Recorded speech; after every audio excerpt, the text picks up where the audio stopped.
അങ്കിളിൻ്റെ കല്യാണത്തിൻ്റെ തലേന്ന് പോവാം. ബാക്കി എല്ലാവരും പോയി, ഞാൻ മാത്രമേ ഉള്ളൂ.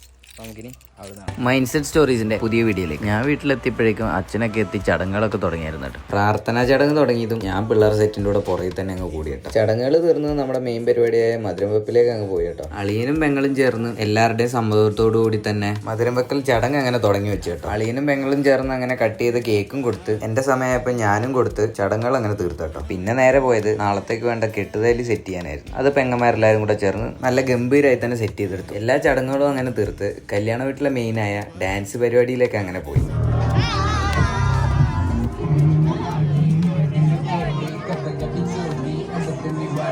നമ്മുടെ ഫാമിലിയിൽ ഇങ്ങനെ എപ്പോൾ ഒരു ഫംഗ്ഷൻ നടന്നാലും ഇതുപോലെ എല്ലാവരും കൂടെ ചേർന്ന് ഡാൻസ് കളിക്കുന്ന കേട്ടോ ഞങ്ങളുടെ ഒരു ഹാപ്പിനെസ്. തലേന്നത്തെ ഡാൻസ് പരിപാടിയൊക്കെ കഴിഞ്ഞ് പള്ളിയിലെത്തിയ നല്ല ലേറ്റ് ആയിട്ടായിരുന്നു. അപ്പോഴേക്കും ചടങ്ങൊക്കെ തുടങ്ങിയിരുന്നു കേട്ടോ. അങ്ങനെ ഉമ്മാരോടെ കുറച്ചു നേരം പള്ളിക്കകത്ത് ഇരുന്ന് താലികെട്ടും കണ്ട് ചെറുക്കനും മണ്ണിനും മാലയും പൊക്കെയൊക്കെ കൊടുത്ത് അവിടുന്ന് നേരെ ഓഡിറ്റോറിയത്തിലേക്ക് വന്ന് ചെക്കനെ മണ്ണ് നമ്മൾ സ്റ്റേജിൽ സെറ്റ് ആക്കി നിർത്തി. പിന്നെ അവിടുന്ന് സ്റ്റേജിലെ ചടങ്ങുകളൊക്കെ നടത്തി മെയിനായി കുറച്ച് ആങ്കറിങ്ങും നടത്തി. ഞങ്ങൾ കസിൻസ് എല്ലാവരും കൂടെ ചേർന്ന് ഫുഡ് കഴിക്കാൻ വേണ്ടി പോയി കേട്ടോ. കിട്ടിയ ബിരിയാണിയും ബീഫ് ഫ്രൈയും കൂടെ കൂട്ടിയടിച്ച് ചേട്ടയുടെ കല്യാണം നമ്മളങ്ങനെ ഗംഭീരാക്കി കേട്ടോ. അപ്പം എൻ്റെ വക ലിൻസേട്ടയ്ക്കും ടിൻസി ചേച്ചിക്കും ഹാപ്പി മാരീഡ് ലൈഫ്. അപ്പോൾ ഇനി നെക്സ്റ്റ് വീഡിയോ.